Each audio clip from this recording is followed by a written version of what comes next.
Classes in session. Back to the Smash bucket list. Professor J here, and today we're playing with Corrin. Female, dark gray Corrin. I dig it.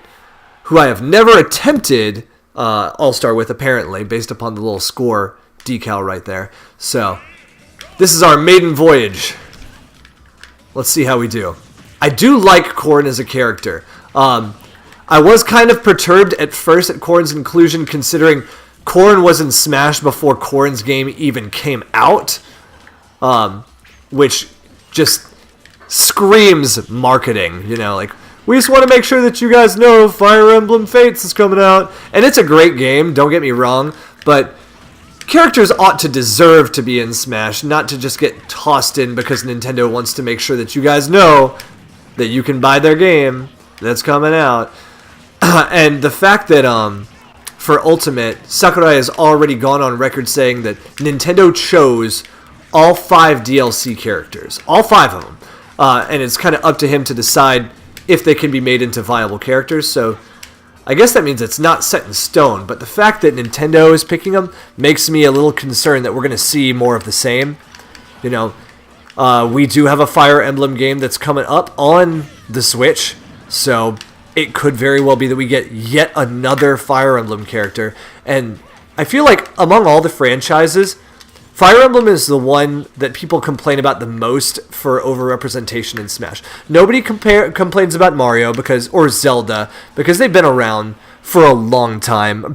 Even Pokemon, you know, these are the franchises that really built Nintendo internationally. Fire Emblem, though, up until Melee, you know, people in America barely knew what Fire Emblem even was, if they knew at all. It was only by Marth and Roy's inclusion in Melee that it started to get a little bit of exposure over here. So that was really the first example. Even from the beginning, whether it was intentional or unintentional, Fire Emblem's inclusion in Smash has been a marketing tool. But people have really been complaining about that because nobody out there is going to say that Fire Emblem is as big as Pokemon. Fire Emblem is as big as Zelda, as big as Mario, you know. Nobody's going to try and make that argument. And yet, we have Marth, Roy, Ike, Lucina, Robin, Corrin. I don't think I'm forgetting anyone. And that's assuming that they don't add somebody else for Ultimate as one of these DLC characters. Either somebody from the new game that's not out yet, or somebody from Shadows of Valencia, which was a remake of a much older Fire Emblem game, or, you know, from Fire Emblem Heroes, Warriors. So, I don't know.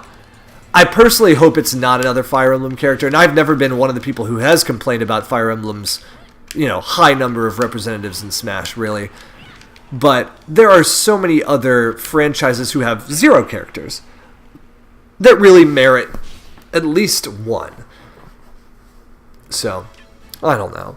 Look at the characters who've been assist trophies since since Brawl, you know.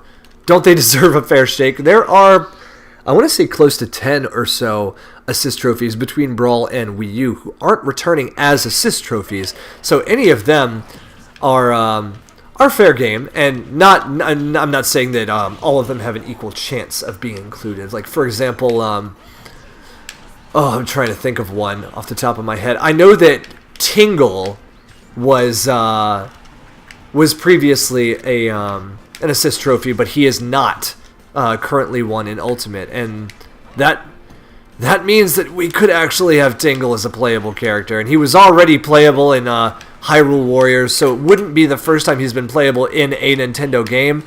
But I mean, come on. We already have our WTF character, and its name is Piranha Plant. Like, nobody wants to play as that weirdo. I take that back. Some people probably do want to play as that weirdo, but I don't know. I think more people would have wanted to play as, you know, Shadow the Hedgehog, or Isaac, or, you know, Waluigi. I don't even want to say that name anymore, just because of how toxic the environment can be surrounding that character. I did think it was really funny that when Sakurai sent out a tweet the other day, he said something to the effect of, like, it's really great that you guys get so worked up over characters and blah, blah, blah, but the DLC lineup's already set. And he sent this tweet out only in English, if I'm not mistaken. Like, specifically targeting the English-speaking fan base and how toxic they can be. If I'm not mistaken, I think that some people actually sent death threats to Nintendo employees and members of Sakurai's team if their characters did not get included. And there's being a fan, and there's being an absolute psychopath. So definitely don't condone any sort of behavior like that. Just be grateful for the fantastic games that we've been getting from the Smash series. And, you know, if your character didn't get in, you know, they're not saying that Smash Ultimate's the last Smash. They're just saying that, you know, this is probably going to be the last time everyone's going to be back. So if your favorite character is in now, enjoy it now. If they're not in now, pray for the future, you know? It could happen. It could happen. Wow, that was actually pretty early. Corrin has some fun... I know I haven't even been talking about this character, really, in terms of gameplay. It has some fun tricks that you can do. Some mind games you can play with a side B for sure. Back air is good for getting yourself back to stage a little bit, you know, a little bit of forward momentum. Also, the wings, I believe, are a disjointed hitbox, so if you clash with an opponent, you know, you're not really taking that much damage, if any. The counter is among the longest lasting and most powerful. I think that they actually nerfed the counter pretty soon after Corrin originally released as a character. Because it used to be, if you caught somebody with Corrin's counter, and you were anywhere close to the top of the stage, that person was gone.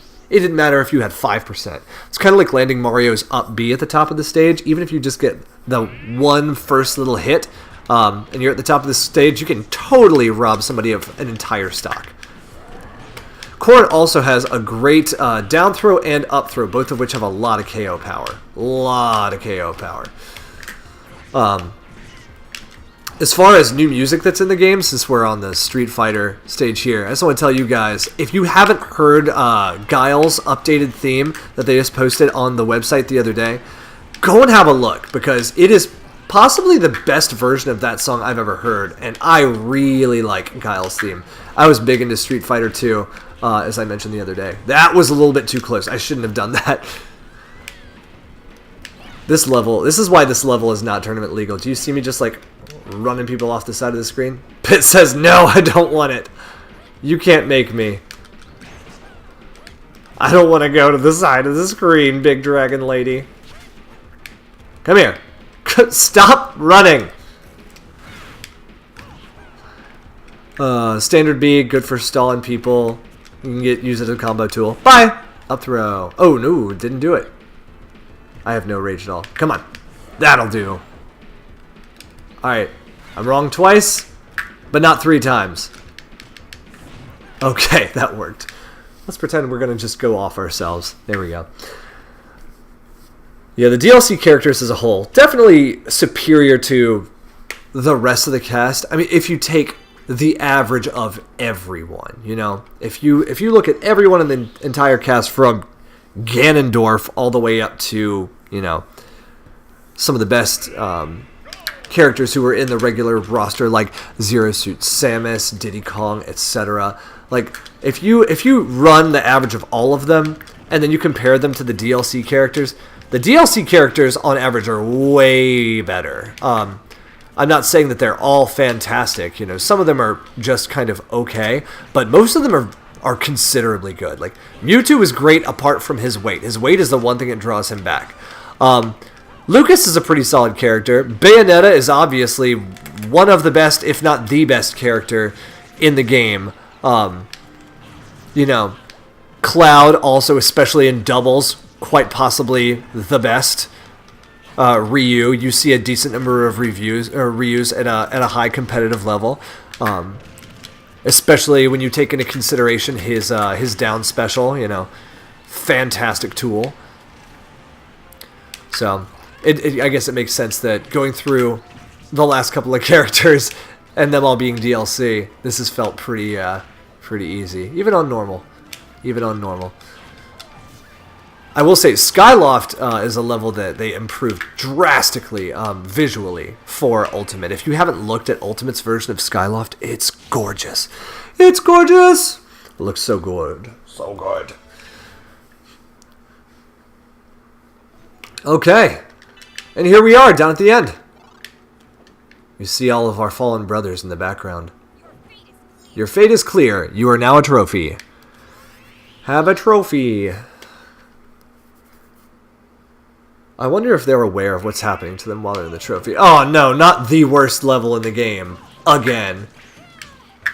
I really hope, like, one of my top levels that they haven't revealed about coming back yet, other than Poke Floats, obviously, is the Pac-Man level from 3DS. It's so much better than this level, in every way. I'm glad that we at least have this song as an option on the Wii U version, because this song, the club remix, so cool. So cool. But yeah, the 3DS's Pac-Man level, which is actually kind of just a vertical view of the Pac-Man game, it just looks so cool. It makes sense that you should be the last to perish on your trash level, you monster. I also wonder why Mrs. Pac-Man wasn't an Echo Fighter. Yeah. Alright, we did it with Corrin. I mean, yeah, Corrin. We did it with Corrin. I'm a dragon girl.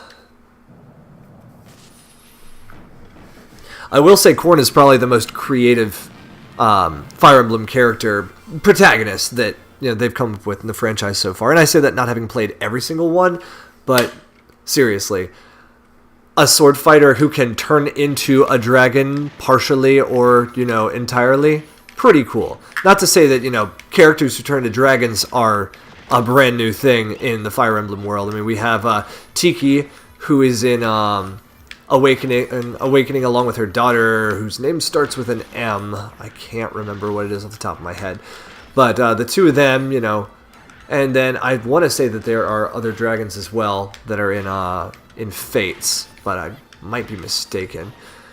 But Tiki, I don't think that she was from Awakening originally. I think that she actually appeared in a previous Fire Emblem title, and that was kind of her reprising her role. Because, obviously, dragons would be living longer than humans. I say obviously, like that's based on anything realistic. Based on depictions of dragons in popular media, blah, blah, blah, blah, blah.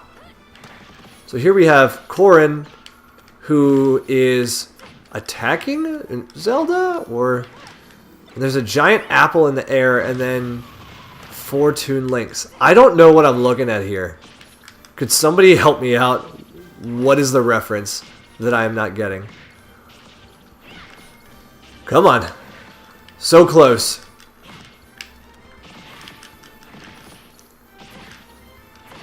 I'm so close, I just need this little part up here. Okay. Is there more down here? Is there? Yes. Boop. We did it! You ready for this? I don't really have a preference between male and female Corrin. I like male Robin better than female Robin. And I like female Wii Fit Trainer better than male Wii Fit Trainer. What about you guys? Do you always kind of pick the same gender, or does it vary character to character? Look at how fancy this jump is. Twirlies, twirlies, twirlies, twirlies. We only know twirlies! You can't block me out with that screen. Twirlies. Bye! Barefoot Corrin. Cool. Second to last one down. All that remains is...